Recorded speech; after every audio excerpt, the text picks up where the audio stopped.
listening to a One Pint Stand, a Minnesota craft beer podcast that tells the stories of craft beer in Minnesota and beyond. So kick back, relax, and grab a cold one. The show starts now.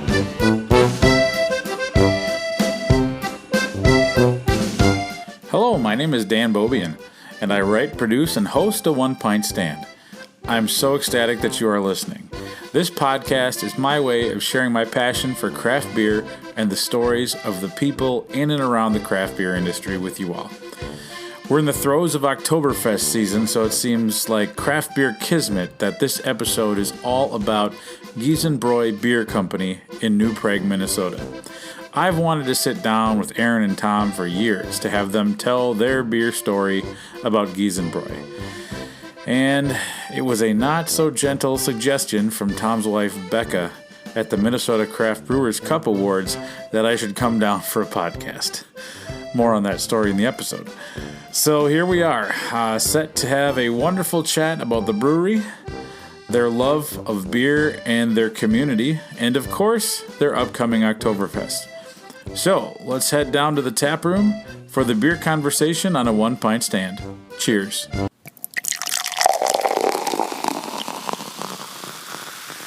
Welcome to another on-location episode of a One Pint Stand. My name is Dan Bobian, and we are down here in New Prague, Minnesota at Giesenbräu Bier Co. I'm joined by Erin and Tom, two of the muckety-mucks down here at the brewery. Co-owners, co-founders? What are your official titles? So, I'm the owner, the sole owner, and then he's our head brewer. But he's been with us. We've been doing this together the whole time, pretty much. Yeah. Okay. And you're Erin. Yeah. And I'm Erin. I'm Tom. And Tom. Erin and Tom. Okay. And I'll tell you what, this podcast has been years in the making. The very first time I came down here, which I believe was fall. Would have been fall 2017. 2017? Probably. Yeah. I came down with Jim Stroner and then Eric Wentling. We kind of did a little...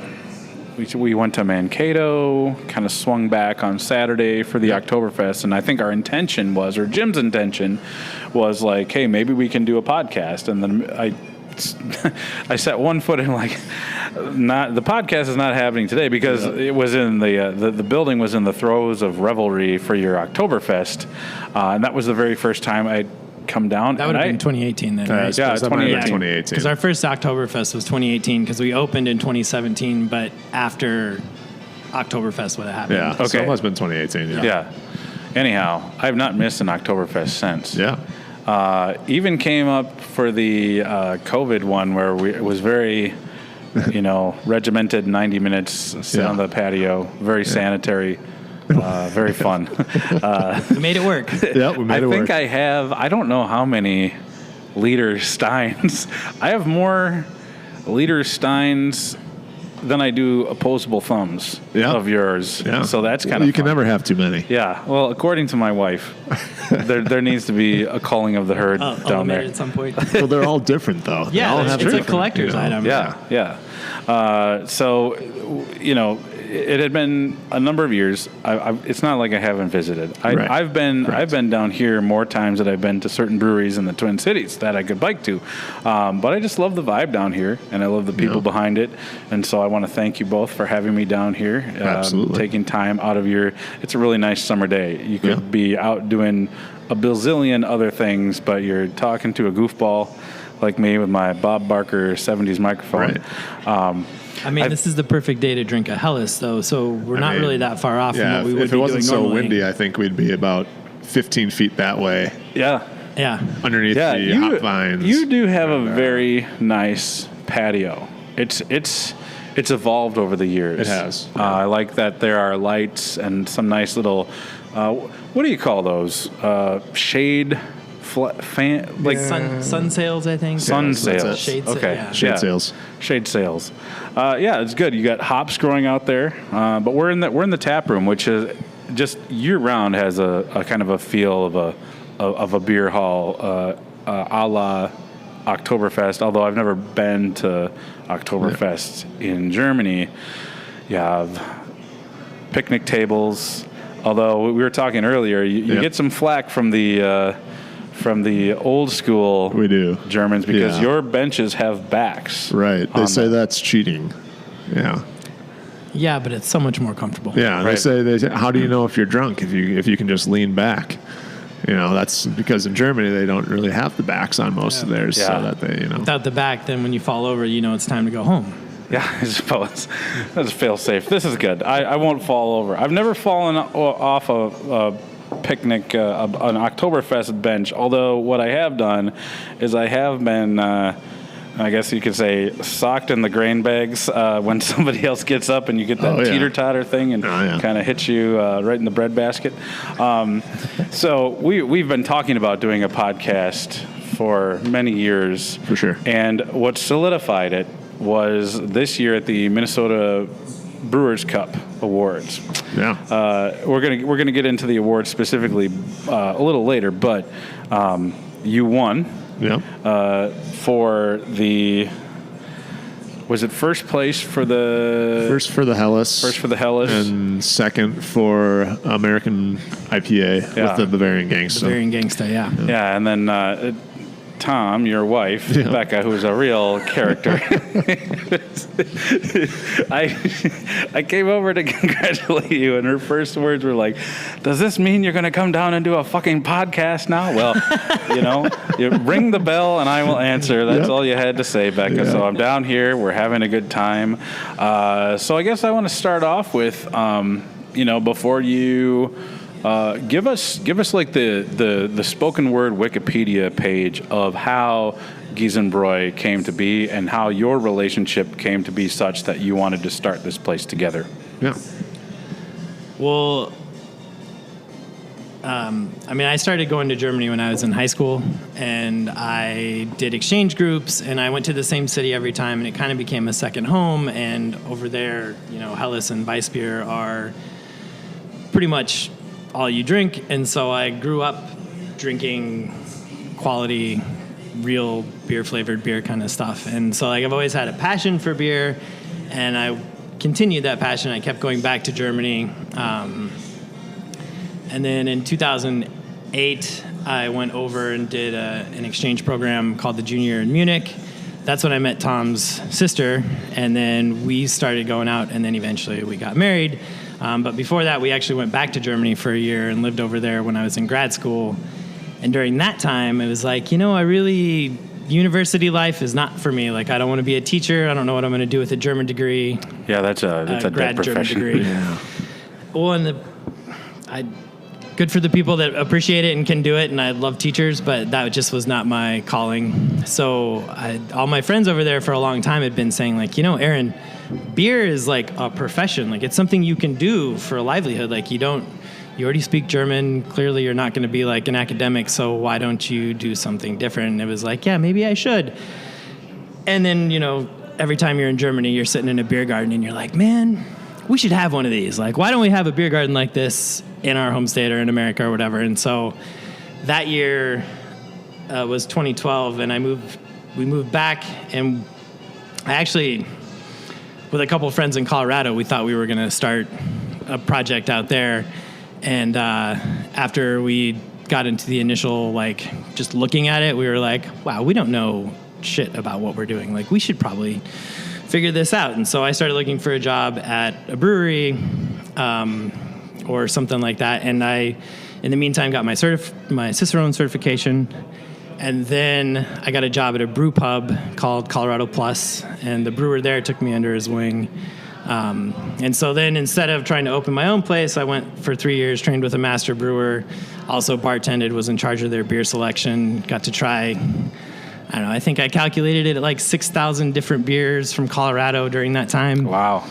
Because I had 150 different breweries that were all trying to get on tap at our place, because we had 56 taps, all dedicated to Colorado craft beers. Holy crap. So that's awesome. And Colorado is, if you were going to learn beer, probably one of the best places in the United States to do so. Yeah, there's a whole ton of breweries. And I got to see lots of good breweries, and I got to see lots of startups, and I got to taste everything under the sun that you can imagine. So anyway, yeah, we that dream of opening something kind of got put on the back burner. But then after I got some experience at Colorado Plus and started looking around, and my wife and I had bought a house in the meantime. And it's like, well, if we sold our house in Denver, that would be the right amount of money to actually go and talk to a bank and get a loan to open something in a smaller community. And I was like, well, your hometown of New Prague is the perfect size for a small startup brewery. There's not a brewery there. We can't do it in Denver. And so that was kind of like, well, maybe we should make the move and move back to Minnesota. Okay. And so once we started doing that, Tom was a fan of craft beer and like, hey, that sounds like fun. I don't know what your exact story, how you interpret that. This is where it gets awkward because he's like, I didn't want to do it, but I felt obligated. So, I mean, for the longest time, I thought I was going to be a college basketball coach, and that was my whole goal. And then I got there, and I realized I didn't want to be there.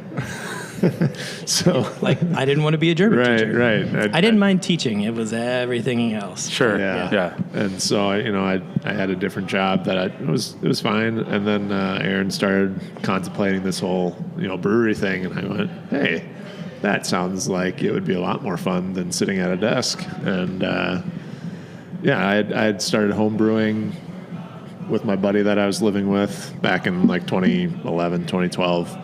And it was just kind of a hobby on the side. And then, it kind of became a little bit more than that. Yeah. Yeah. Well, and Tom was integral in the initial setup phase just because I was coming out here and he knew a lot of just the area better and had a little more connection. So he was helping me like get around and we were looking at places and all that kind of stuff. That's where, the Giesen family in New Prague we're related to half the town at least. I was going to say, it's very similar to like the, in The Godfather, there's like the 5 families. You're like one of the 5 families. We definitely New are. Prague. And, I grew up here. My dad grew up here. So we've got a lot of connections. We know a lot of people. We knew everybody would be excited about it. And it just seemed like a no-brainer. Yeah. Did you entertain any other like areas, or did you kind of just feel like once you kind of started putting the pieces together that this is just a no-brainer based on? And it kind of came down to what our mission was, and it wasn't necessarily to be the next, Surly pumping out, thousands of barrels and, going nuts. It was to be a community place, to get people out and having fun and tasting delicious beer and to kind of educate a community too. It's pretty Busch Light heavy, so it's been fun to kind of educate everybody on like there's other things out there, and they realize how great it can be and how intricate it can be. It's not as simple as they think, and that's kind of been a lot of fun. Yeah, and I was going to say from my standpoint, there wasn't really another area. Like, I wouldn't have moved back to a random town somewhere where we didn't have a connection. But moving back here where we had the connection to the family and all the, relatives that live in the area and stuff, that made it a lot easier to do that. Like, it just seemed like the perfect spot. I wasn't really looking at like, oh, we could move to rural wherever, or we could move to this small town or whatever. It was, I kind of had decided like it was New Prague, and then if it hadn't been New Prague, we might have held off for a while or done something different. So that having the family connection really made like this the spot for me, because we have all that connection and like the immediate family that lives in the area as well. Yeah. Was the city of New Prague pretty easy to work with and pretty positive about the idea? They had entertained somebody else who was kind of looking at potentially doing something, and they were super excited about it and had already kind of passed they changed all these their city ordinances and everything. And so when that didn't happen and we came forward and said we wanted to do something, they were super excited, and they're like, oh, look, it's all ready. Open a brewery? Yes, please do. We already wanted it, so here you go. This is what we want. I mean, as a side note, the city called us and said, hey, we have this antique bar, which you've seen before. Oh yeah. Yes. They called us and said, we have this antique bar sitting in our parks garage and we're looking for a home for it. Would you guys like to it use was it? literally I mean, just- like, that's how easy they were to work with. So it's, They what gave did that us- used to be part of? Or It was, where it was in a bar downtown New Prague. Yeah, in a saloon, It's from 1910, give or take. I believe, yeah. around 1910. It's about Oh, 110 okay. years old. And the top is one solid piece of mahogany, and it's like it's pretty neat to be able to like tell the story. Like, yeah, this is A piece of New Prague a piece history. of New Prague Yeah. that we get to have and show everybody. And Yeah. I guess I didn't realize that there was such a history and a story behind the bar. It's really Yeah. cool. Honestly, I don't think I've ever noticed how ornate the bar is. Yeah. Usually, because like when I'm here, it's there's there's a lot more people, in and front of it. yeah, that's really cool. Yeah. What was the bar called? Ma Reeboks. Yeah. Okay. And it changed what it did over a while because it was pre-prohibition, and then during prohibition they were like a malt shop, and then they did like Oh. a bottling plant there, and after a while it eventually moved into the basement of City Hall, I think in the 50s, and then during that time they actually set the bar up and they had taps flowing down there. So Yeah. I've got uncles who are firefighters that are like, yeah, I used to drink at this bar all the Yeah. time. Oh, that's cool. So like they remember it from the being in the basement. Yeah. Well, that's really neat, and I think that is, that's a good lead into kind of like what I feel makes this place special is that there's definitely a unique feel to Giesenbräu. There's a very very strong identity. I think about we're in Minnesota alone. We're over the 200 brewery mark. A lot of those breweries kind of, I think, get not necessarily lost in the shuffle, but it's like, oh yeah, this could be like the same brewery except it's in a different city. Yeah. This has a unique feel from the bar that has bar top that has been, a thing for over 100 years to it being kind of rooted deep in the DNA of the town. Was that all on purpose? Did you, when you were sitting down to do the business plan, were you like, okay, we're going to lean really heavy into this? Or were you like, let's just, go through the BJCP style guidelines and just brew as many of these as we can? Is this on purpose or on accident? Oh, yeah. But I mean, it was always designed to be a community place. I mean, like you know the concept of a third space. Like Yes. that's in a town like this. Like that's kind of what you want. You want to have your regulars. You want people to feel welcome when they come in, and really leaning into the community aspect and the family aspect, and like tying everything back to the town, like with the bar and stuff. Like that was, I think, kind of the goal all along. And As far as the beer, I mean that just ties back to Germany. Yeah. And where, again, like if you go to Germany, every small town has a brewery. Like there's not, one big brewery that runs all of Germany.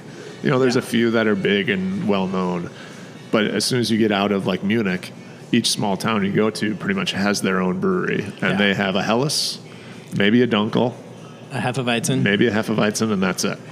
Well, and then they do a Bach, Like, and they do a seasonally. Yeah. But like that's, your options are Hef, Helles, Dunkel. Like that's it. It's not So everything under the sun. we wanted to be that, small brewery outside of the cities that people can rely on.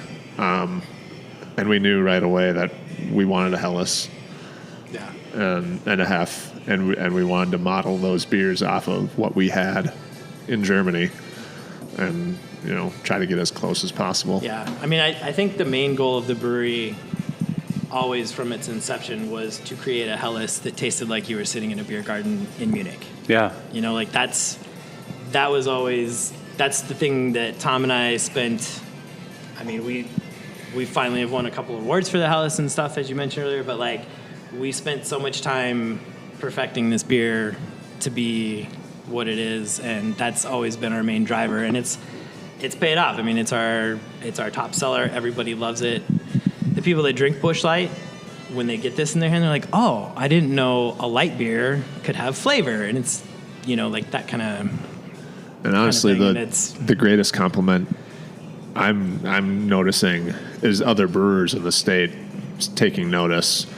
You know, Aaron Ziert up at Lupulin noticing that this is a great beer and every time he sees me, he has to tell me, and like that makes me feel good every time. Like, that is fantastic. And like, that is a good feeling. There's those brewers that I know are fantastic at what they do. Actually noticing, what the time that we put into it is great.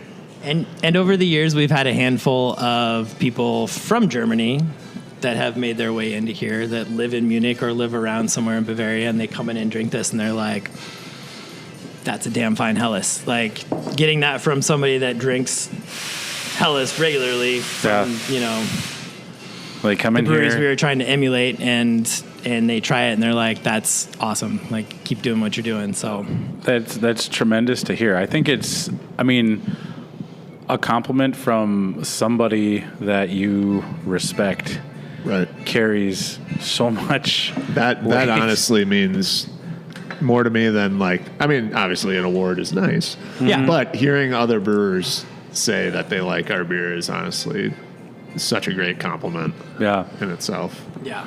Now, obviously, you have more than just 3 beers on tap. I'm looking right now. I'm 1, 2, 3, 4, 5, 6, 7, 8, 9, 10, 11, 12, 13, 14, 15.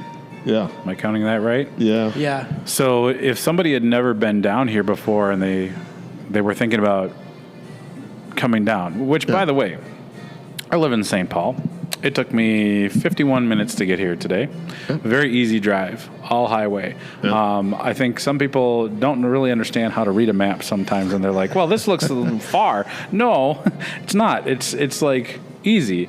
So, if you haven't been down here to Giesenbräu in New Prague, it is literally a hop, skip, and a jump down 35, and then it's like 3 turns after that, and you're here. What should somebody expect coming down here? What sort of beer experience will they have?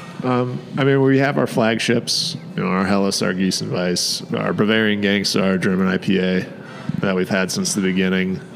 But Now, the German IPA, that is traditionally served in a Kaiser helmet, right? Is that how do you still do that? Or? Yeah, we kind of made that one up. It's you can't see it, but okay. It's German. That's why it's called Bavarian Gangsta, because nobody brews an IPA over there, but the Hallertau Blanc and Mandarin of Bavaria hops, and then we use Pilsner and Munich malt. Like, those two, that combination actually makes a quality IPA. It fits into the American IPA category, I think, more than there isn't really a German IPA that doesn't. Yeah.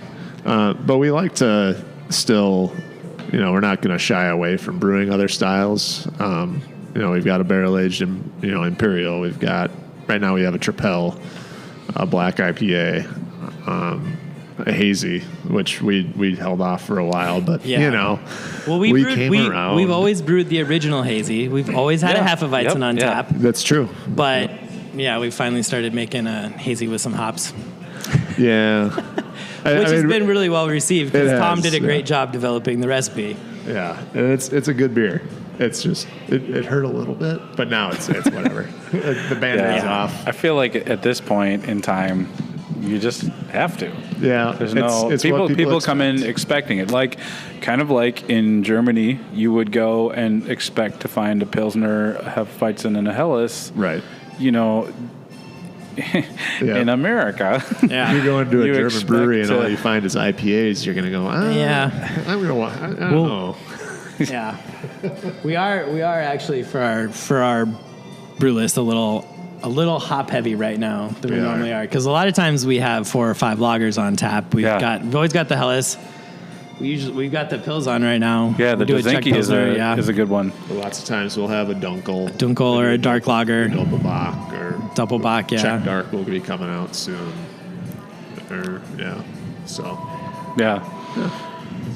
For the brew schedule, is it kind of brew with the seasons, or are the beers that are on tap kind of dictated by demand of what people coming in are wanting? We do, seasonally, especially for our more traditional stuff, the Dunkel, the Doppel, the Fest beer, that type of stuff that is seasonal in its own. Yeah.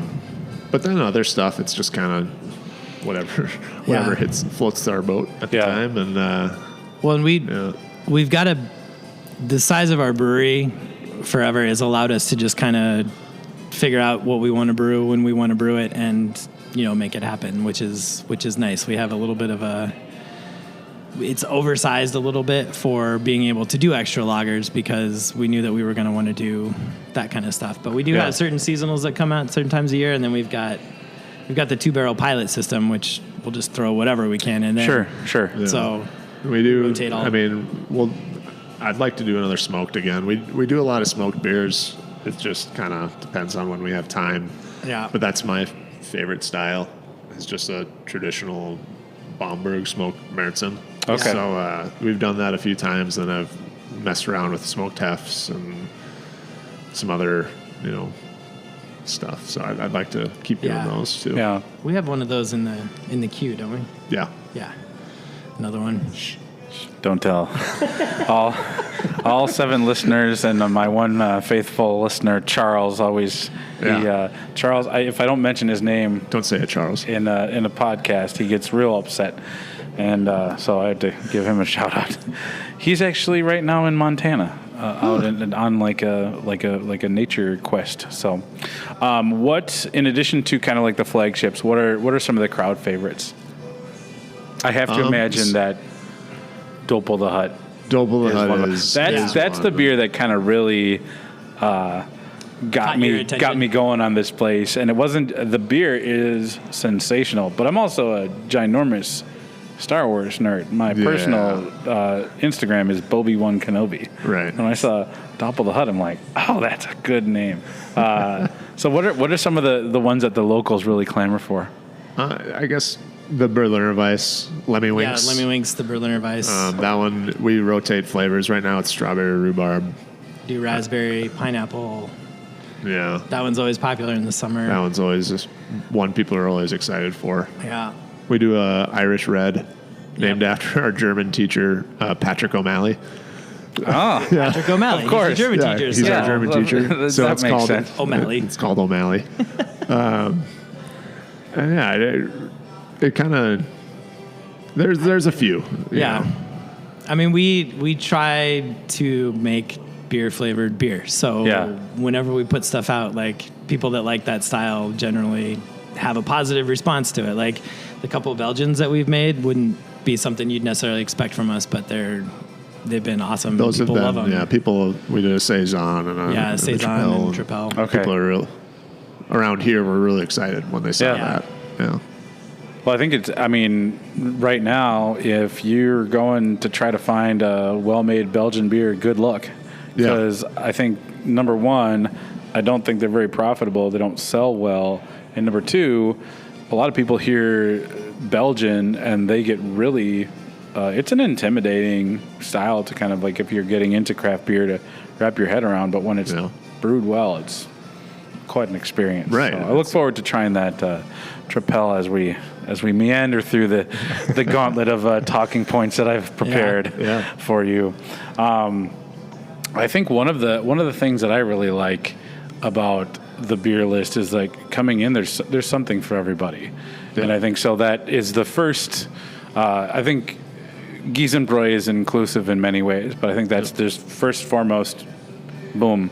You come in here, nobody's going to be like, oh, I can't drink any of this stuff. Like you said, there's a generation, a lot of people grew up thinking that beer could not possibly have flavor. Correct. And so you're on the front lines of kind of flipping that narrative on its side. Yeah, we're definitely in a community that it was very used to their American light lagers. Yeah. And we knew that coming in, which is part of the reason we wanted to make sure, we're going to have a Helles all the time. Yeah. It's a great I'm gateway. so happy you do, because this is always, at a beer festival, every time I come to your booth, which I do frequently, I always have to have at least one pour of the Helles, just to kind of like, it's like, you know, kind of like my pacer, you know, for a marathon runner, they probably use different tools. For me, when I'm on my beer marathon, I'm like, all right, let's reset the palate. Here's the good beer, calibrate. Okay, I'm off again. Move on. But this summer at All Pints, I think I'd had the Lemmy-Winks before, but I tried it this summer, and it was really good. Yeah. Really What just... did we bring up there this year?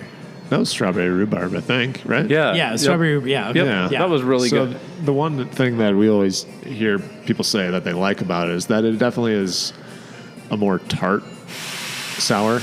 Yeah. Sometimes when you get into those kettle sours, it can be a little overwhelming on the sourness. Or some tart. Some sours in general just are a whole nother thing, and this is it's light and refreshing. Yeah, and we Well, and that's I think it's more of a.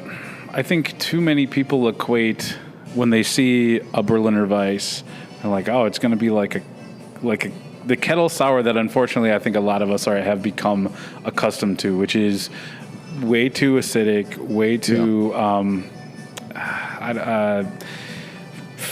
flavor-wise, it's not artificial. That's the word I'm it's looking not for. very natural. You know? But Lemmy-Winks is a very And I think that kind of goes with how we do it. Yeah. And we do it kind of the traditional German way because of the whole Reinheitsgebot. Not, you can only use, 4 ingredients. Yeah. We use uncrushed Pilsner and we kind of dip it in the wort. Yeah, uncrushed Pilsner malt actually is a host for lactic bacteria. Oh. So we just dip the uncrushed Pilsner malt into once we get it to the right temp in the kettle. Okay. Just dip that in there, and the lactic bacteria goes We let it sit for a few days. in there, with and then that. it naturally ferments with that lactic acid. Not lactic So acid. instead of Yeah. pitching a lacto or whatever, we're naturally in introducing it. inoculating it. Talk me through how the uncrushed Pilsner It's just something that's in the process of making the malt. Okay. And I'm drawing a blank, but the bacteria that creates lactic acid it just naturally occurs on Pilsner malt. Okay. The higher you kiln the malt, the more it dies off. But if you have a really lightly kilned malt, then it'll live on there. And so if you we take the Weyermann Pilsner, which has that naturally occurring, and then we basically like a tea bag, we just stick it in the wort a couple times, and then that washes off into the thing, and then over the course of about 3 days, it naturally ferments and sours. Interesting. I've never heard that before. That's really interesting. A really smooth. Instead of getting that super intense sourness, it is like a really pleasant tart. Yeah. Because we're not doing it with too overwhelming. A pitch that's intended to make it super sour or whatever. It just kind of naturally ferments and does its own thing, and then after that we boil, and then we pitch regular yeast on it to ferment. Okay. Yeah. Because it's just really pleasing to the palate. It's not some of the different ones I've had are like a major shock to the system, but this one is just like easy drinking. But it's like for me, it's like the just right amount of tart, kind of acidic little bit of gets you a little a little bit. When I try to explain it to people that have no idea, I always equate it to like a margarita. Like it's just got a little. Well, yeah, because it's got a bit of a salinity to it too. Yeah. A little bit. But it's easy enough to. And they're like, oh, well, that's not crazy sour. I can handle that. And then that gets them to try it. And then they're like, oh, yeah, this isn't crazy. I can drink this. Yeah. So I want to ask a question. How big, what size brew house do you have? And kind of like what is your expected number of barrels for the year that you will have done? First part, we have a 10-barrel brew house. Okay. We have 3 10-barrel fermenters and 1 20-barrel. And other than the occasional offshoot like the Fest beer, the 20-barrel is just filled with Helles every single time we brew it. Or every time it empties, we refill it with Helles. Okay. I think this year we're on pace to get closer to 450, maybe 5. Okay. Wow. Which has to do with our canning line and the fact that we started distributing a little bit. But I remember. In-house we brew probably 300 easy just for the tap room. Okay. I remember when the Craft Brewers Conference was here, I was the one day I got to go.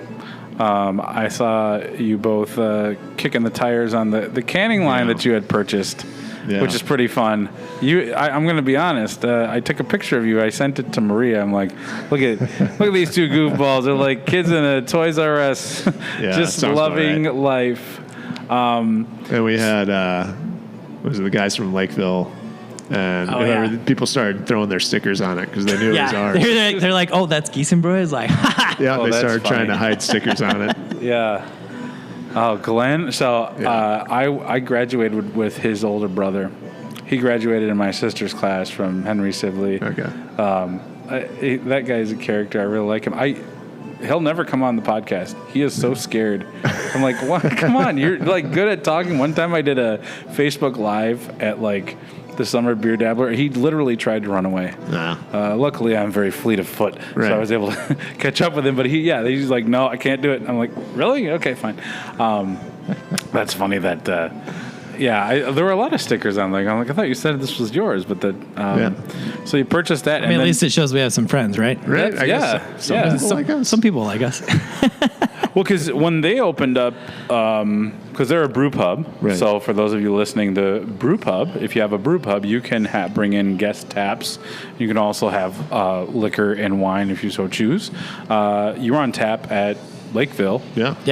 And maybe Inver Grove too as well. Yeah, we have been in the past. Yeah, we worked with Glenn when when they got to a certain point, they needed a lot of guest taps because their Lakeville brewery couldn't handle it. And in the interim, when they were trying to build Inver Grove and get that brew house set up, they were going through a lot of beer. So I was bringing Glenn a lot of kegs. Okay, cool. Yeah, and then they opened their new facility and they're like, cool, thanks, sorry. It's like, all right, fine, whatever. Open your new facility with 20 barrel fermenters and whatever. The Inver Grove brewery is huge. Beautiful. Yeah. I don't know if you've been in there. That Inver Grove. I haven't.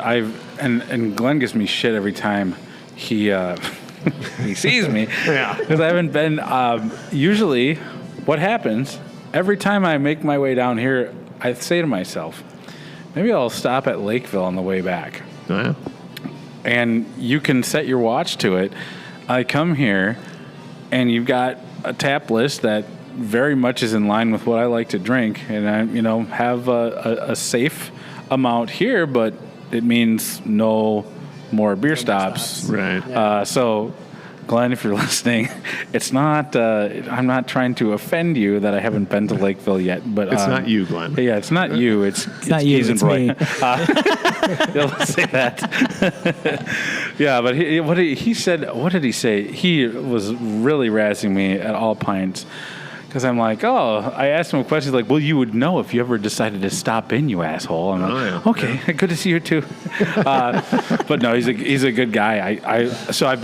I've been to Inver Grove. Yeah. Oh, this is what it was. Because I thought I had stumbled upon one of the last remaining A&W root beer places where they put the tray on your car window. Oh, yeah. When I was on my way up to Duluth, I stopped at 320 Brewing in Pine City. And he's like, we've got one in Inver Grove. You'd know that if you'd ever stop in. And I said, actually, Inver Grove is one of your two places that I've been to. That was in the pandemic summer. So it was but yeah, their beer and their food, their nachos, they come on a baking sheet. It's just. As they should. Yeah, of course. As they should. I'm like, restaurants, if you're listening, if you're serving your nachos on a plate, you're gonna spread them out. You're running your business into the ground, as far as I'm concerned. The nachos are meant to be served on a baking plate. Absolutely. You heard it here first. So 10-barrel brew house. You said you have a 2-barrel, kind of pilot system. R&D system. Well, the brew system, it's actually a 1-barrel brew house. Yeah. For lack of a better word. But we have 2-barrel fermenters. So we can double batch on that. And we've got it set up to do 2 boils at the same time. And then, so we can do 2 barrels in one day and then run it into 2 barrels. Okay. And you said this year was about around 400 barrels. Next year, shooting for over that.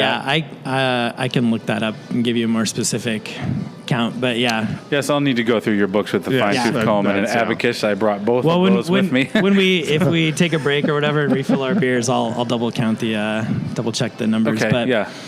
I did bring my monocle, so we will be doing that. I'm not going to need show one. you the We books. could I'm just use going to one. go check, and then I'll let you know. I mean, maybe it'd be useful.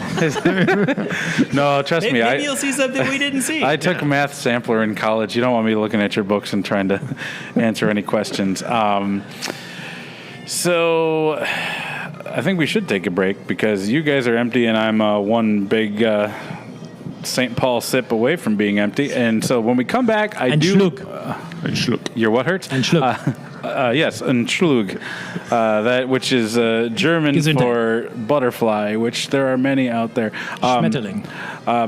So, Erin, since you are the German expert, I'd like you to say we'll be right back with more A One Pint Stand after this break. Wir werden uns gerade zurückkommen mit der One Pint Stand. Hey, thank you so much for listening. Hopefully you're enjoying A One Pint Stand. My aim is to help spread the word about craft beer. Enjoying craft beer is a passion of mine, and I love chatting about it with other people. A One Pint Stand has a goal of helping breweries tell their stories. I love to get out in and beyond Minnesota to visit breweries, beer bars, and meet other interesting beer people. If you are also into those things, you probably want to keep tabs on the show. So go ahead and follow A One Pint Stand on Instagram, Facebook, and Twitter. We would also appreciate any and all positive reviews on Spotify and iTunes to help make it easier for other craft beer listeners to find us. If you like reading about craft beer, I started my own blog, and all of my writing can be found at aonepintstand.com. After 8 years of writing as editor-in-chief at Beer Pluma, it was time for me to start my own blog. So make sure you check out the blog for some interesting craft beer content of the written variety.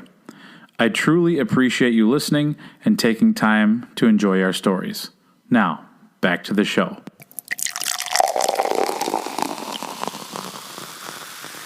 All right, we're back after a little bit of a break.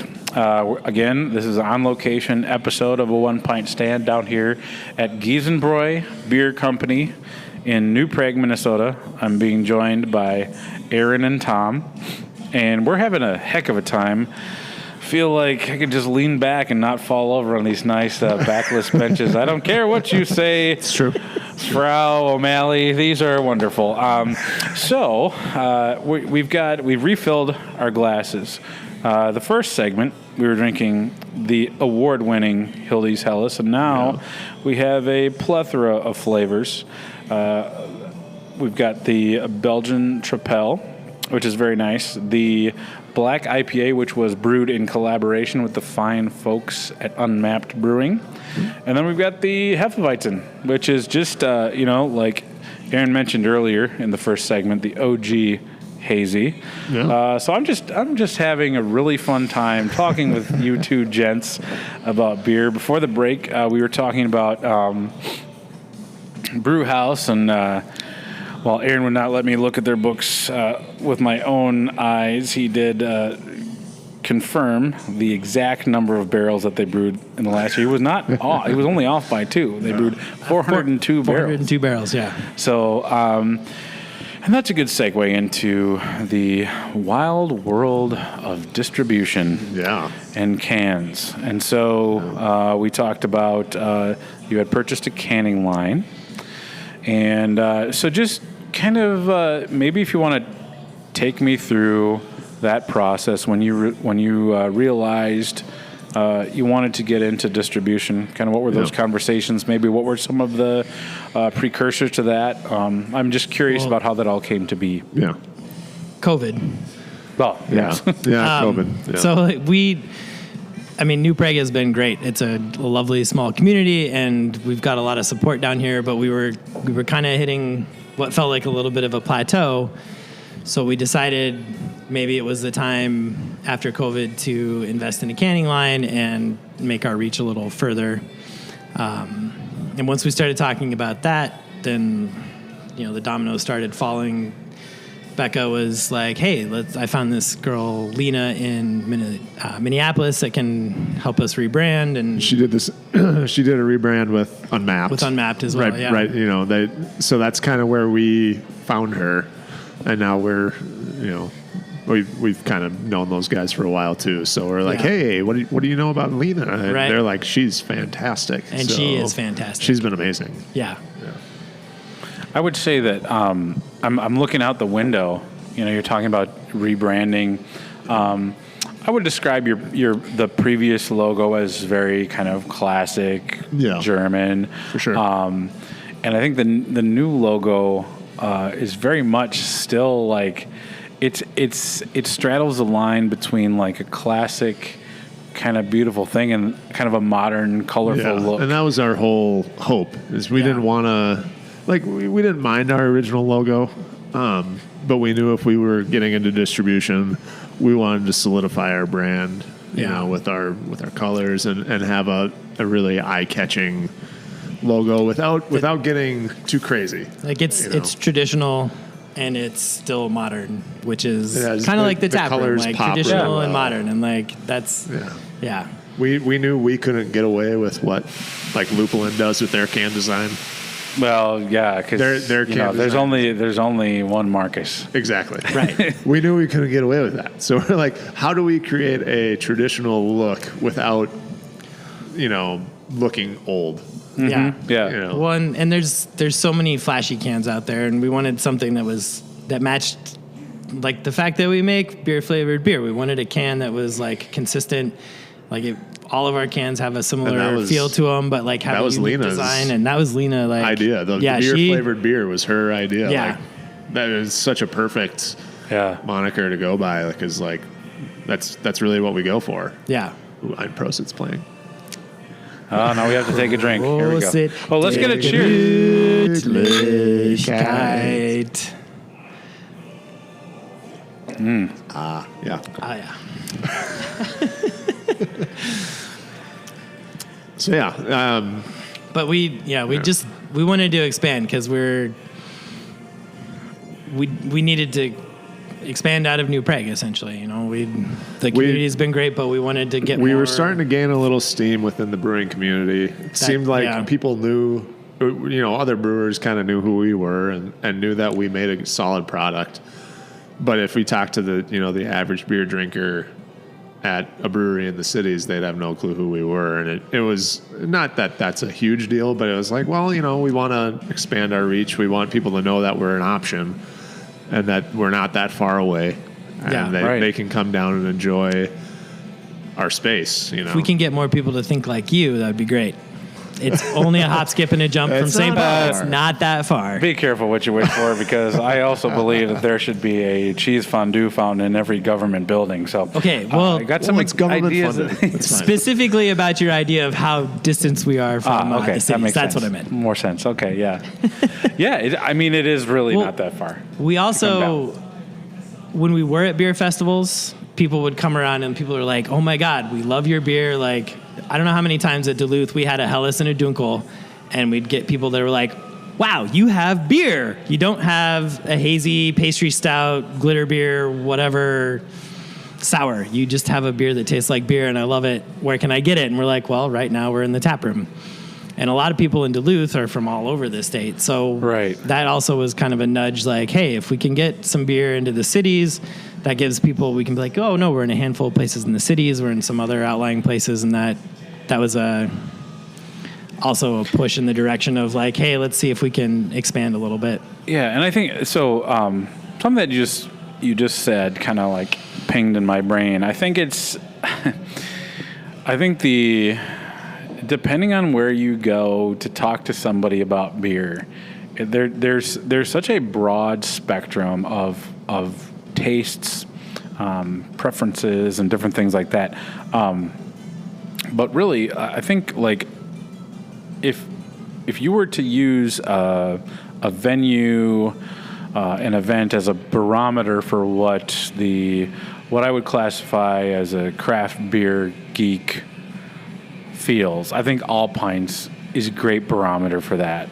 Sure. It's one of several Minnesota Craft Brewers Guild beer festivals, and I really do think that they do a nice job of like pulling out all the stops to make it a really good festival from the standpoint that you're going to be trying really quality beers. some of the other bigger beer festivals, you're not going to find necessarily something super special. You're probably going to find flagships being poured out of cans. But the big thing about all pints is that everybody in the industry knows that's the fun one. That's the event. Everybody wants to go to it. Well, that's the fun one now that there's no longer Winterfest. So tune in for previous episodes. To Well, hear that. Autumn Brew Review is also. Yeah, I think what it is a lot of brewers, a lot of owners like going up to Duluth and making a weekend out of it. It's a mini vacation for us. Since that's what the case, everybody knows like, ooh, we got to bring some solid beer to Duluth because one, there's going to be people that actually care about what we bring. Like, the other brewers, just the attendees are more beer focused. They want to taste good beer. They don't just want anything. I feel like Duluth has a higher percentage of brewers and brewery owners that are actually there manning the booth and like engaged with that community as opposed to a lot of other festivals where nothing wrong with it, but you have the sales guy or you have the distributor representing that brand or whatever, and it's not as engaging to the community itself. But at like Duluth and some, there's a few festivals like that where you actually get like Tom and I stand in there and you get to talk to us and engage, and at that point, we're gonna bring the beer that we think is gonna impress people the most, because we want people to walk away going like, damn, that was a good fucking Helles. Yeah. Distro, bringing it back to that. You put your beers in cans. You got a canning line. Yeah. How have the beers been received? Really well, honestly. Yeah. It's been almost a challenge to keep up at times because we've got some places that are constantly asking for more, and that's a good thing. And we're only in about 10 accounts in the cities. And we sell out, and then we can only go up every 2 weeks, and sometimes we can only go up every month. It just depends on how much beer we have, which we can only make so much beer on our 10-barrel system, which has to do with the fact that we're brewing a lot of lagers. Right. So, and you're brewing them the right way, so they take extra time. They do take time. Yeah. If somebody wanted to, roll the dice and pop into a place and hope to find your beer on the shelves, where are some of the places that people can find your beers? South Lindale Liquors and France 44. We're also on Bibulus, Dabbler Depot, Wine Thief in the Ale Jail, Elevated, both the White Bear location and in Minneapolis. We're at Stinson's. We're at Central Ave. We're also in the Richfield Liquor Municipal on Liquors, Lindale. Yeah. Okay. I believe those are was that 10? Yeah, and there's more. And then we're in a lot of the south suburbs. Okay. There's more that have reached out. It's just we need to get there. We've got some other inquiries, and we've got some other places that would like to bring us on, but I unfortunately had to say like, well, I'd like to give you beer, but I don't have any beer to give you. Yeah. And those the places we're in have done really well, and we want to make sure that they keep receiving product. So. Well, I have to imagine that the overall positive takeaway from all this is when you're at a beer festival or you're, getting feedback from liquor stores is people are really enjoying the product. Yeah. And it's just an extension of what this place is in a can. Yeah. And hopefully, I wish there was a way to chart.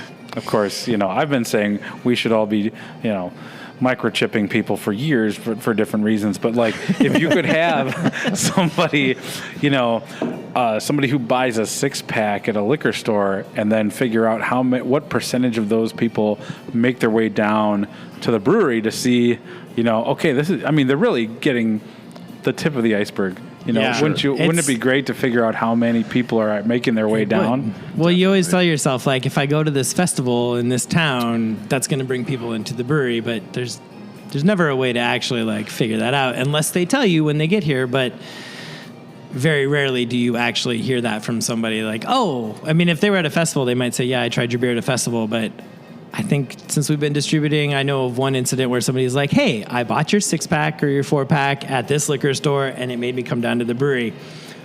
A lot of people don't bother to tell you that, which would be great if they also told you that. Yeah. But the microchip, that sounds great. Yeah. Let's just track everybody. Yeah. Just specifically their beer purchases and when they come down. Nothing else. I Nothing wish else. there was a way to do that because I think that'd be really interesting. Yeah. So from the time that you realized, okay, we want to, putting beer in cans, we've got this great new art, we've kind of rebranded our logo. From that conversation, what was the process like looking for a canning line? Is it just like looking for a car? You kind of got your specifics, or it went in the other direction. We found the canning line. Then we're like, well, if we're getting a new canning line, then we can't just get new labels. We need to do a full rebrand. So the rebrand was actually started because we're like, okay, we're going to buy a canning line. And but we did definitely do some window shopping with the canning line. Yeah, I looked at a few different, brands and what we were looking for. I spent like 4 months talking to Alpha and a few other places before we finally decided on Alpha. Okay. With their compass, and part of it is just that we've been working with Alpha our entire brewery life, so that made it easy, and it was the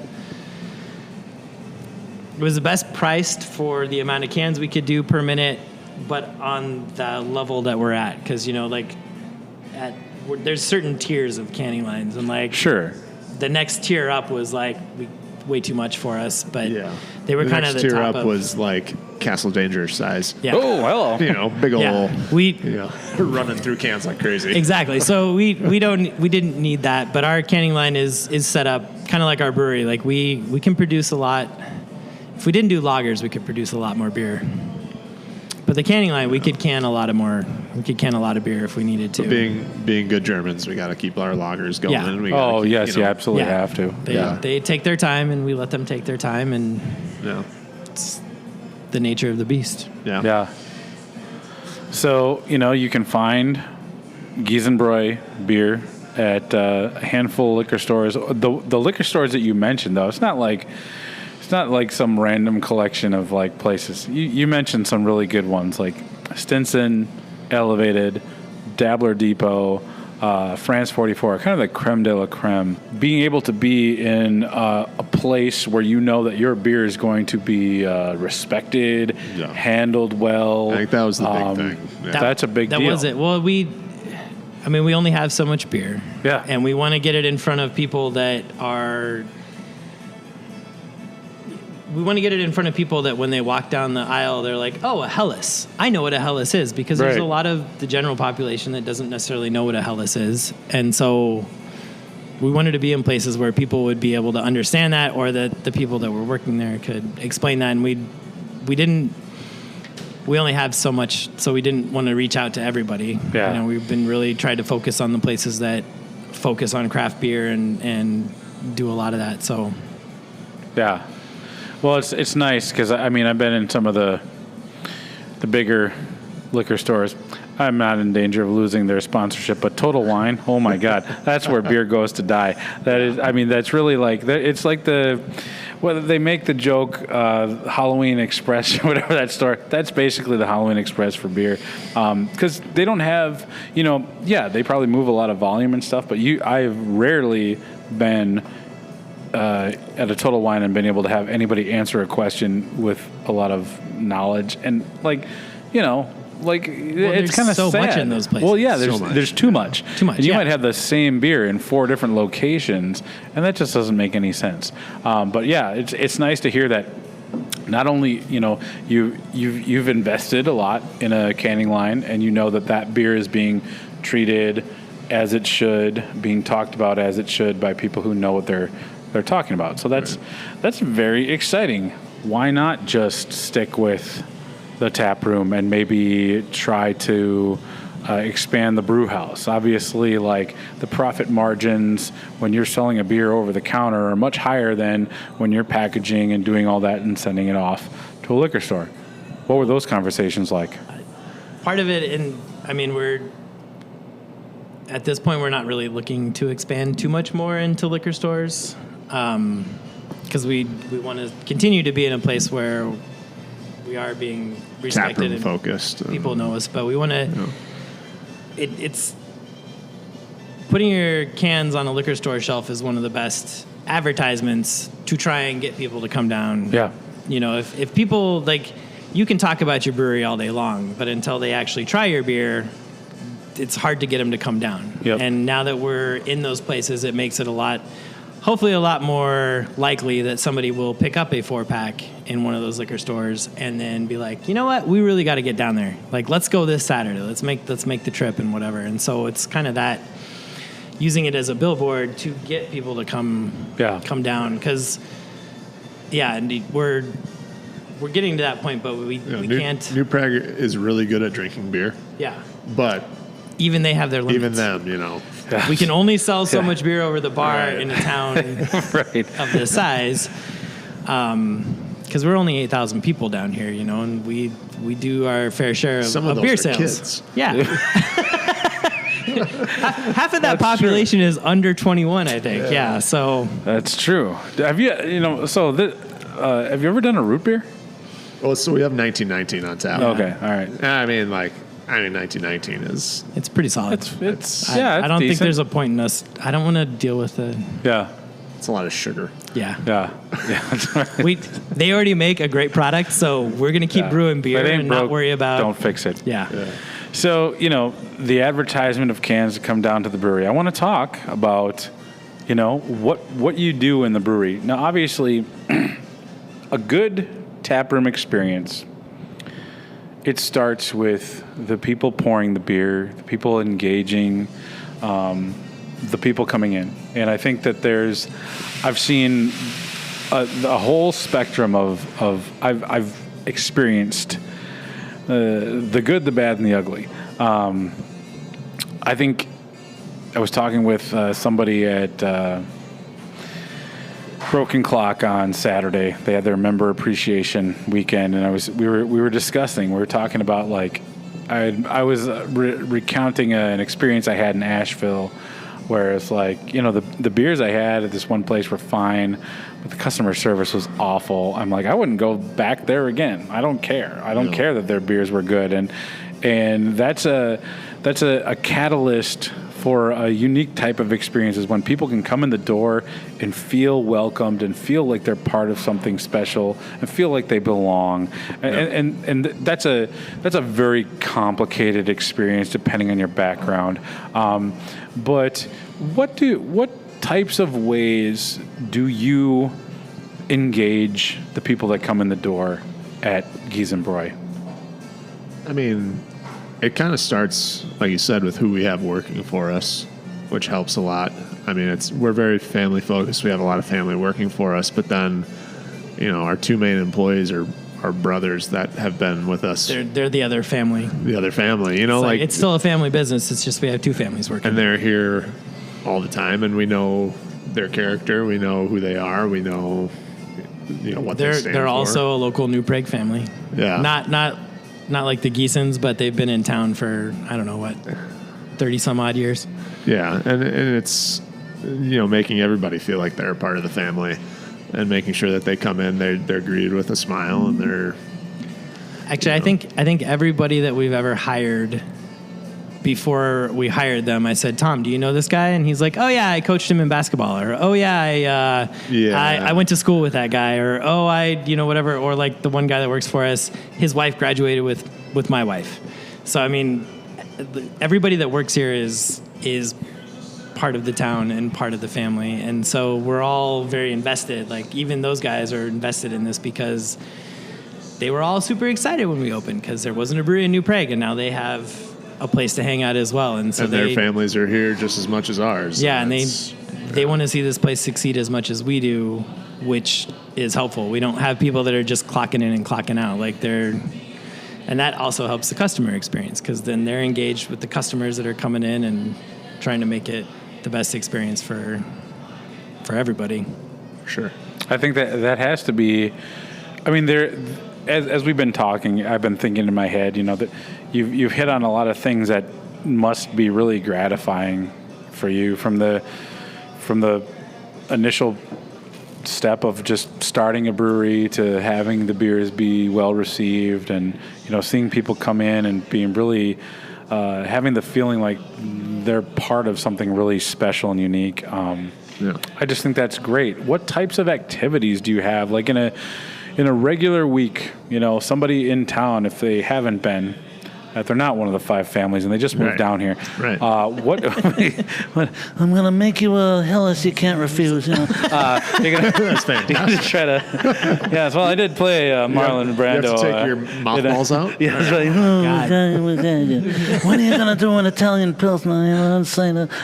We did do an Italian Pilsner, Oh, hey. We did. which we should do again. Yeah, Anyway, we sorry, should. side note. Side note, production meeting, Yep. success. If somebody is coming in for activities, I know that like a lot of breweries do different things that like once a week, like Tuesday is this night, Wednesday is this night. So we do you guys have a set calendar? trivia every first and third Thursday. We have that's all through Trivia Mafia. So, Yep. everybody knows Trivia Mafia. Yeah. They're awesome. And is it every fourth Sunday? Yeah, the fourth the Sunday month of every month. is Sunday Steins and Polka Time. Ooh. Because, of course, we got, mini Oktoberfest throughout the year. Yeah. Come on out and listen to polka and drink liters of Hellas. And Yeah. So we actually team up with a local radio station, KCHK, K-Check, and they have a connection to a lot of local polka bands. And so on that fourth Sunday, 3 to bring in 6, it's like pretzels. happy hour. We get pretzels. You can get liter Are those mugs. the pretzels that you have at the Oktoberfest? Yeah, Yep, same ones. Yep. Yeah. Those pretzels are so good. They're fantastic. Yeah. One year I waited too long and they ran out, and Yeah. I felt like my world was crashing down around me. It was not good. It happens. Yeah. So just don't wait on the pretzels. But Yeah, yeah, well, so next the fourth, time. Yeah. the fourth Sunday that we're doing that, and it's actually been really good. So we may expand that and start doing the second and fourth Sundays, having the Sunday Steins and Polka Time. If you ever have a hankering for polka. Yeah, I kind of back to the German feel of happens. the brewery. We tried live music, like having guitar players and having whatever, and it didn't really fit the vibe, and people weren't really into it. But as soon as we were like polka, like nobody walks into a German themed brewery on a Sunday afternoon, hears polka, and goes, "Well, I'm leaving." They're like, "Oh, this is awesome!" Like Right. they have a good. Give me it's a festive. liter of beer. Yes, Yeah, that's right. I will It's take like- a big one. Like Like let's go. instinctive. It's just like in the Yeah. DNA.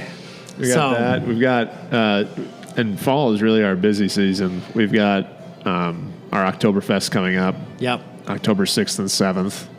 That's always a As you great know. time. Yeah. Oh yes, I can attest. I've been Yeah. here I've been here for many an Oktoberfest. Yeah. It'll be, polka all day, both days, Stein holding contests. Yeah. We'll fest beer will be flowing. That's always a good time. And the Perkles Yes. brat truck. Yeah, Pork and dumplings. Pork and dumplings. Pork and dumplings. Yes. But they also have brats, They yes. do have brats, but yes, pork and dumplings. It's a staple around here. Yeah. and it is fantastic. Pork dumpling, sauerkraut. Yeah, there's a lot beautiful. to It works- a lot it to works love really well with the beer. about that marriage of food and beer. Yeah, And you do it's kind of wall to wall music. You get an extra. yeah. We Big, we bring huge in a big tent. old tent. I've been here for many of the. I've experienced Oktoberfest in the afternoon, in the evening, in the rain, in the shine. But the one constant is that it's always a good time. It is. Yeah.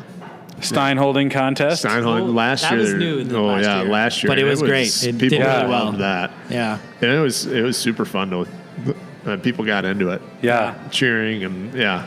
I mean, the whole point of Oktoberfest, it's really one of the celebrations that there's no like tiptoeing around it. Like the focus is drinking beer. Yeah. And so you come in, you get a liter of beer, and you have a good time. Like that is the whole point. You let go, all your cares go away, and you just enjoy your fellow man and drink. Yeah. For sure. Some other festivities, you have other motives or whatever, but that one is really just about enjoying the beer and enjoying life and enjoying the celebration. And I feel like in Minnesota, Oktoberfest comes at a perfect time because for me, once the state fair is over, I'm pretty much done with summer. Right. I want Right. it to be cool at night. Give me my sweatshirt. I want my sweatshirt. I want to sit around a bonfire, Yeah. and I want my beers to be malty. Oh yeah. And I want them to be plentiful. Gosh, to take the nip out of the air. Seductive. And I want, hey, welcome to a One Pint Stand After Dark. We're here to talk about knockwurst.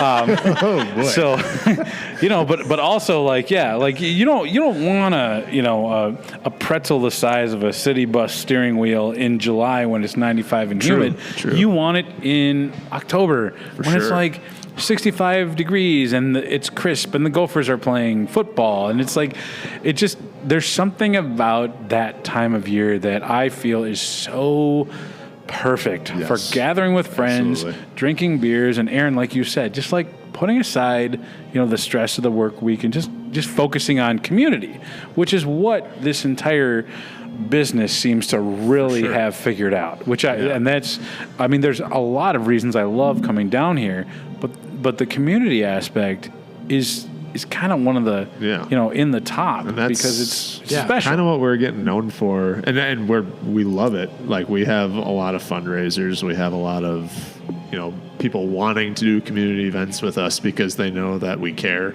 We're part of this community, and we want it to thrive, and we want it to be a great place for people to be in. So I think that's been really big for us.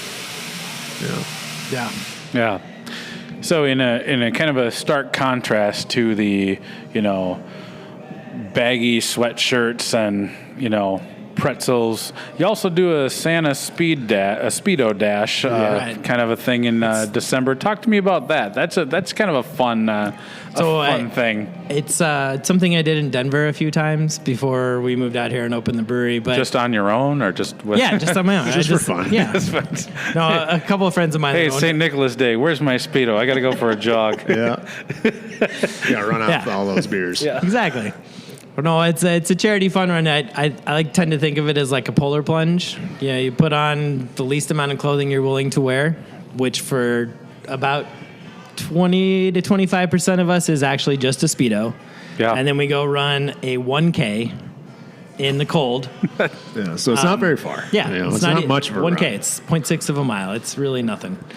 But we raise money for Alzheimer's and We have a family that has been affected by Alzheimer's and people in the community. So that's another same with, we have a big ALS fundraiser. We have a big cancer fundraiser coming up. It's a lot of people in the community have been affected by these different things, and we want to take them, raise money for them, and have fun doing it, and make it a. Well, we have the space and we have the ability to let them come in and run a fundraiser and raise money and bring awareness and donate to those causes so that they can help find a cure or help make people's lives easier that are afflicted by those.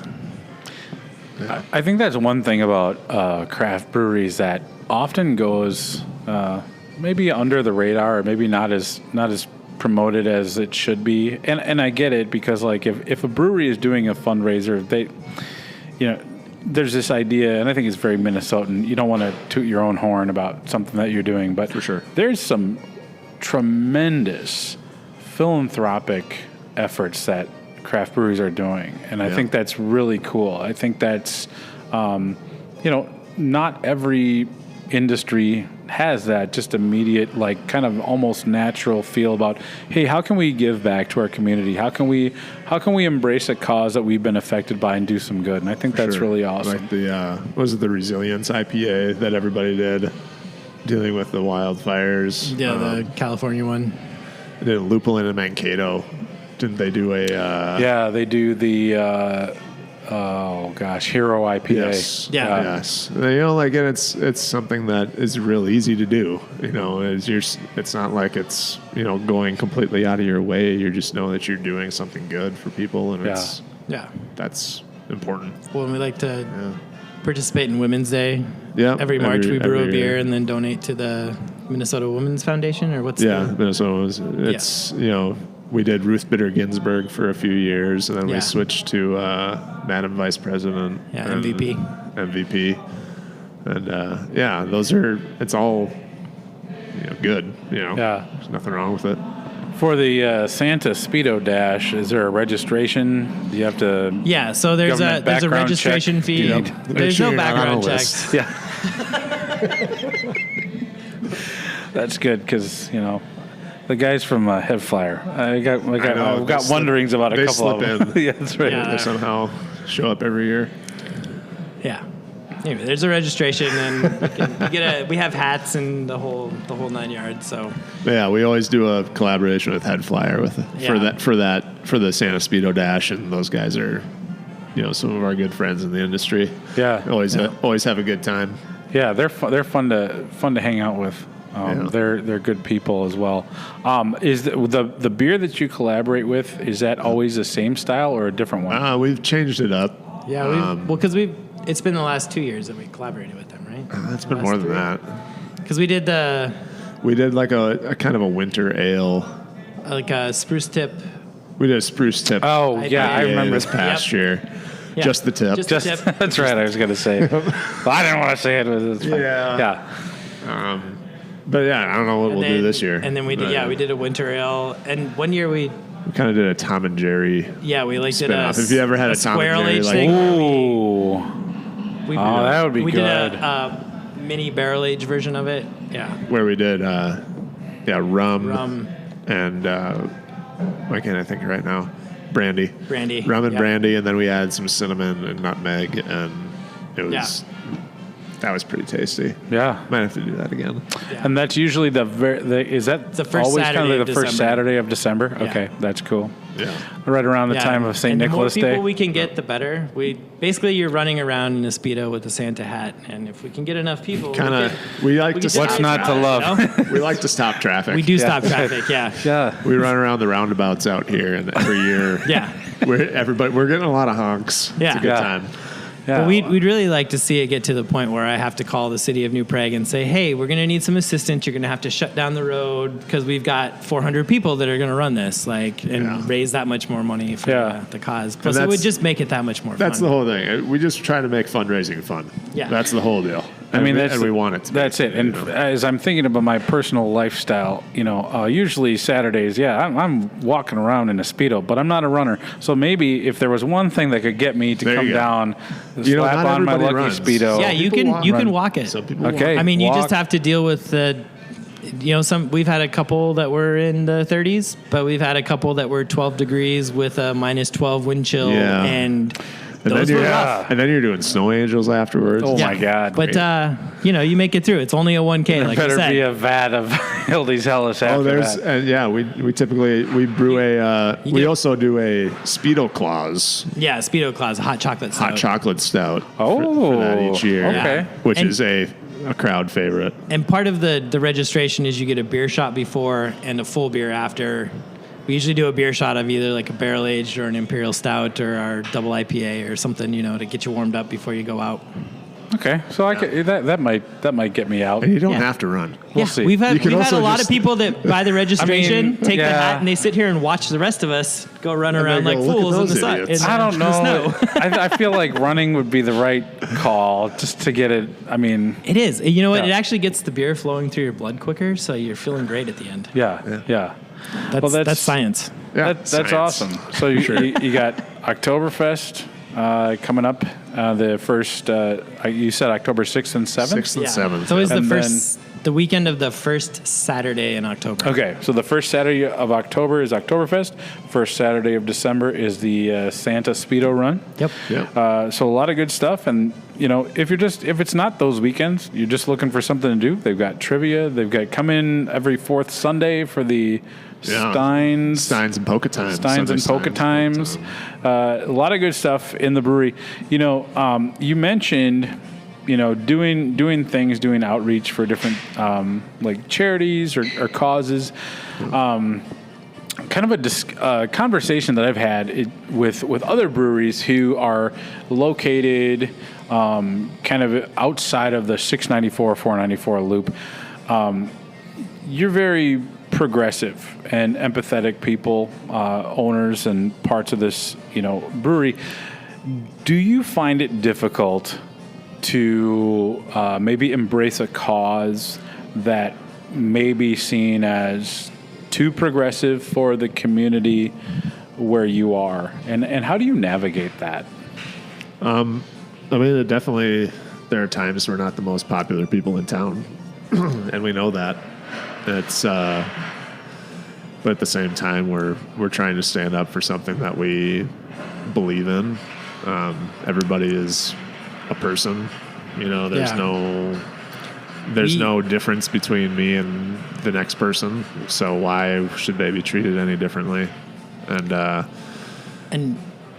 mean, we've had some pushback from some people, but at the end of the day, we still have people that come in. We still have our support. And even the people that have given us pushback, if we get a chance to talk to them and explain why we're, that way they come back around. They typically understand why we are the way that we are. And they have no... I don't know. I think some people just feel like it rubs them the wrong way, but it's, this is how we feel it should be, you know? Yeah. And there's always going to be a difference of opinion, especially when you live in certain areas. Sometimes you don't have everybody on the same page, but we do our best to not make that like an issue and just try to talk to people and I mean, we've had some people come and go, and that's part of business too, Right. But I've had opportunities where I ran into those people at other places and had a chance to talk to them and explain myself, and now they come back into the brewery because they weren't, they took it on the surface, and we had to explain ourselves a little bit, but that's... But, whatever we can do in our community, which is, I grew up here. I know, what it was like growing up here, and I know what it is now. It's, it's not a very diverse community. So any way we can help promote, introduce it to people and let them understand, there is a lot more out there, and that you can't be so narrow-minded is important. I think we actually have a racial justice book study coming up. That whole series that'll be going on for, I don't know how long. It's like 10 weeks. 10 weeks. Yeah. That's awesome. It's actually right across the street from us is Holy Trinity Church. Okay. And they're quite progressive as well, and they've been on they're on the same page as we are. Same wavelength. Yeah. Yeah. And they're the ones that are actually doing the book study, and they reached out to us. They're like, "Hey, can we do the book study at your brewery?" And that's fantastic. So that'll be starting up next month. There's a lot of people in town that are actually coming around, and there's a lot of other people in town that do feel the same way we do, and it's just sometimes it's easy to get bogged down in the headlines. Right. Yeah. Sure. Well, I think it's always worth, like you said, having a conversation. I think if we were, I think the climate right now in this country is just so divided. But really, sure. That's another thing I like about craft beer is that you can come into a craft brewery and you have one thing in common with the person sitting across the table from you. You both like beer. Yeah. And that can be a nice way to kind of have a civil conversation and at least so that we're not all the same.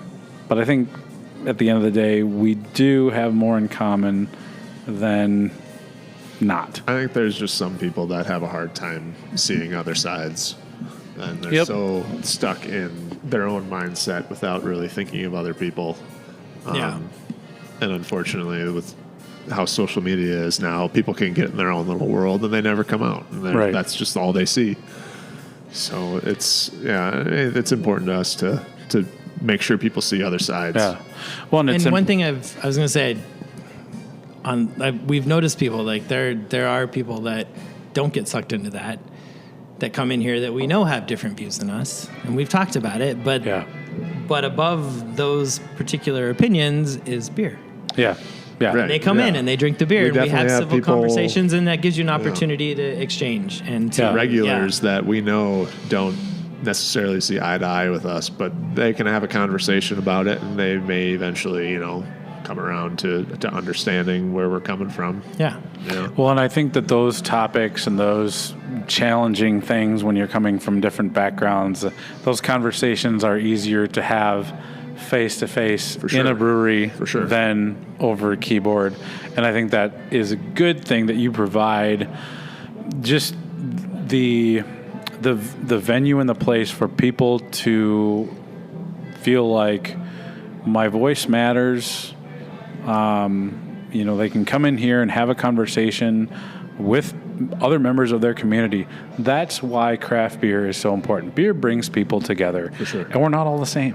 No. And I think that But that's the beauty of it. We're not all the same. Right, And we exactly. should celebrate that. Just like your tap list, there's a lot of different things to drink, and there's a lot of different viewpoints, conversations to have. So I think that's really awesome. I know that it's one thing for a brewery, in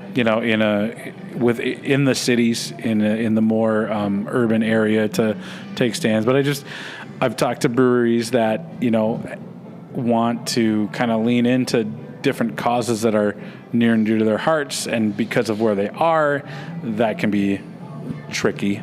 For sure. But it is. And we've done that a couple of times, but we felt it was important to do it. yeah, And there's more to life than money. Yeah. And yes, we want to be a successful business, but we don't want to do it at the expense of other people. We don't want to be ignoring things that shouldn't be happening. yeah. If it at all, if we can. So. well, and I applaud you both for doing that, and I know it's not easy, but I'm thankful that you do that. So one last thing I want to talk about is, we started off drinking the Hildy's Helles. Yeah. And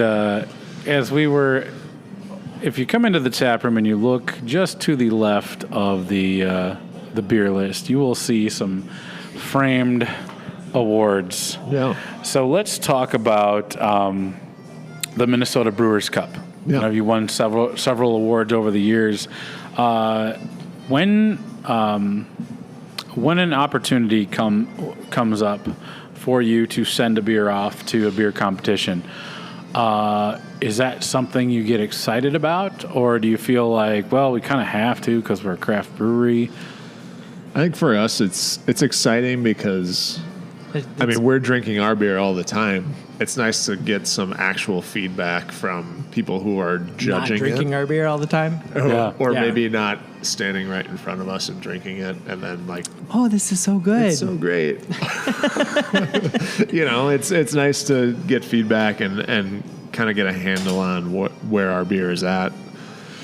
And really, that's my biggest takeaway from competitions. It's just a barometer.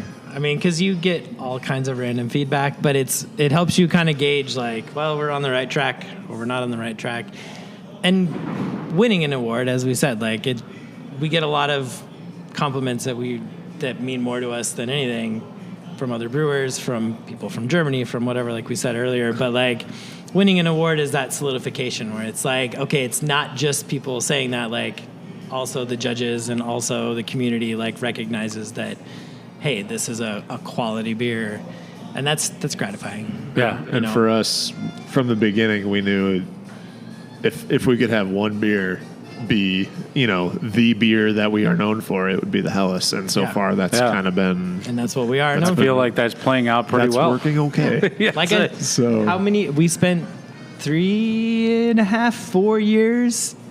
Just trying to, just tiny little tweaks to try to get it to exactly where we want it to be, and what it tastes like. Yeah, it's nice now to be at a point where we're hey, this is our Helles, and this is what we want people to drink, and it's cool to get that award to especially be for that hey, kind of this beer. is Helles lagers in general are difficult.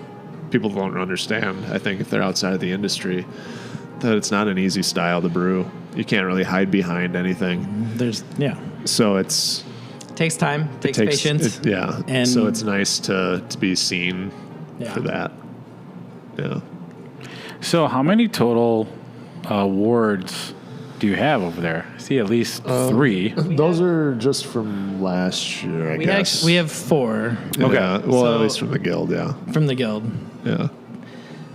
Because we got Hellas got last time they did the Brewers Cup, Hellas got second place, and we won a second place for our barrel-aged Imperial Stout, the Nova Prahamed, which we release in bottles about once a year. Yeah.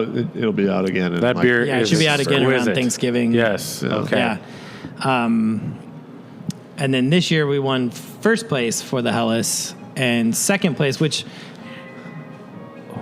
we entered it. We know it's a good beer, but we were all just like, holy, like we were all not expecting it. 'Cause we weren't even paying attention. we were still coming down from the Hellas win. We were like, Yeah. oh my God, we won for Hellas. Yeah. And then they're like, Giesenbräu Bier Co. for Bavarian Gangster. We're like, what? We won another award? Like, yes. So we actually won for our IPA, which was Oh, we got second. second. Sorry, not one. We won an But you won an award. award. Because Fulton 300 is Yeah. fantastic. Correct. Oh, yeah. Correct. I meant we won an award for our IPA, which Yeah.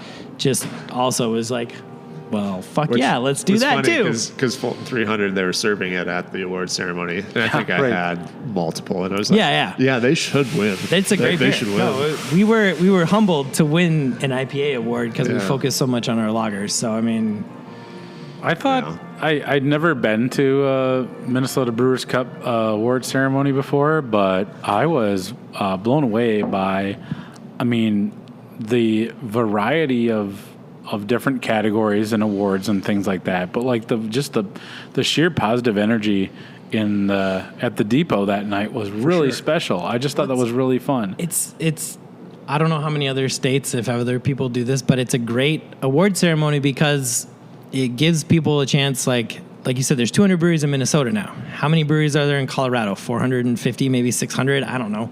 And California's probably got 1,000. Like there's almost 9,000 breweries in the country. Yeah. GABF, if you can win an award, that's awesome. That means you stand out against, that. But like that gives a lot of small brewers like us, like we feel like we barely stand a chance. And if we win at GABF, we're going to be ecstatic and we're going to be so humbled. But like Minnesota Brewers Cup is not as big, but it still gives us a chance to stand out, you know. And well, like it's such a good vibe. It's such a good community it's a industry party. thing. Yeah. It's all about Minnesota brews. celebration of Minnesota beer. Yeah. Which is the fun part. And nobody has any animosity towards anybody else winning. Nobody's Nobody's like, like, you how won did that they award. win? Yeah. Like, no, it's like, that is awesome, Yeah. That so-and-so that we are friends with just won an award. And it's Exactly. the coolest thing to be able to see them excited. And that's like that's that a night. great event. Max won for the thing. We're good friends with Chan Hassan. I actually knew Max he brewed at Renegade in Denver. Yep. Yeah. And so I met him when I was at Colorado Plus in Denver. Okay. And it was funny little side note. We actually met up at Bachfest in Shells. We didn't know we were going to be there, but we were just like crossing paths. Oh, that's funny. And like I walked up, I'm like, Max, what's up? And he's like, hey man, what's up? And I'm like, what are you doing here? And he's like, I moved back to Minnesota, opened a brewery. And I'm like, fuck you, that's my line. Because we moved back within like a month of each other. Okay. And that's when he was helping open Dual Citizen. Yeah. Like back in 2017. Yep. Yeah, that's... Yeah, but it was. I've known Max for a long time. So then, when he won the award and we won the Hellas, we were all just like, yeah! Like it was the camaraderie was awesome. Yeah, that was a fun night. It was. And well deserved. So this if you are listening and you have not been down to Giesenbräu Bier Co yet, get your buns down here. They have a wonderful. It's the beers are fantastic. But I would say what makes it really special is that there's a true sense of community down here, and that is all comes from just like the hearts of everybody involved. And I feel like you, both of you, are really good human beings, and that definitely translates in the beer and the feel. And so I'm just really, really happy that you wanted to sit down and talk beer with me today. Well, yeah. So, well, we honestly, for me, we appreciate you for being a voice in the community. Because, there's a lot of breweries in this state, and there should be somebody who loves beer getting out and talking about it and getting people excited about it. And I think you do a great job. well, thank you. That means a lot. For sure. Yeah. I mean, it's a passion, you know, but it's, it's really just like the good people that you meet, the things you get to learn about beer. I love to nerd out about beer. I love to just like sit back and just like talk. You're just like us. You're like, oh darn, I gotta go to the brewery. That's right, exactly. Oh, man. Exactly. Hey, well, worst ways to spend an afternoon. So I want to thank you both for having me. This has been a lot of fun. Thanks for coming down. Again, another on location episode of a One Pint Stand down here at Giesenbräu Beer Company in New Prague, Minnesota. Prost. Cheers. Prost. And with that, we are at the close of another episode of a One Pint Stand. I want to thank Erin and Tom for their hospitality as they so eloquently told the tale of how Giesebräu Bier Co. came to be. Creating such a special place that the community can embrace and call their own is no easy feat. Not only are their beers well made and delicious, but they act as a conduit for community and fun. I think that if you haven't been down there, you are really missing out, because you need to experience the wonders of their taproom for yourself. So I don't want to tell you how to plan out your social calendar, but maybe you can finally check Giesenbräu off your list the weekend of October 6th and 7th when they have their Oktoberfest celebration. I know that I'll be there enjoying my fill of their fest beer, Brewer. So until next time, this has been another episode of a One Pint Stand, a Minnesota craft beer podcast where the pants stay on, but the caps come off.